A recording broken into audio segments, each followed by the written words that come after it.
clear indication from the president as to when the load shedding and blackouts will end, but he says the end is in sight. It's not the first time, though, we've heard this since scheduled power cuts began nearly 16 years ago. Ramaphosa says the new electricity and energy ministers are working hard to put the outages behind us. Fielding questions in Parliament yesterday were the blackouts stealing the show. So if you missed it, here's what went down in Parliament. The Minister is overseeing the full and speedy implementation of the Energy Action Plan to ensure that the severity and the frequency of load shedding is reduced in the immediate term and brought to an end within the shortest possible time.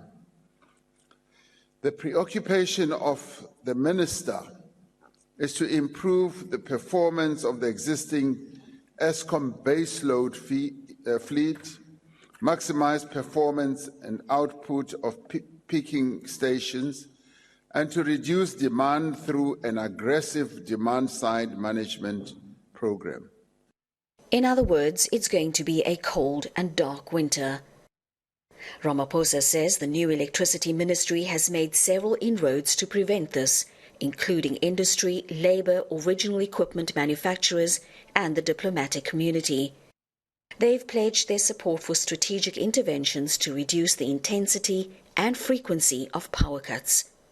A great deal of work is being done in this regard, much as we are going through a challenging period with continued load shedding. I do believe that the end should be in sight soon, as all these efforts bear fruit. He also says he does not know any politicians who were involved in corrupt activities at Eskom, adding those with concrete information and facts should report them to the relevant authorities. I deny completely that we have completely failed in our attempts to deal with this crisis. We continue to take a number of measures and actions on a continuous basis. When I stood here and announced the Energy Action Plan, it was welcomed by all and sundry as being a very rational plan that would address our energy crisis.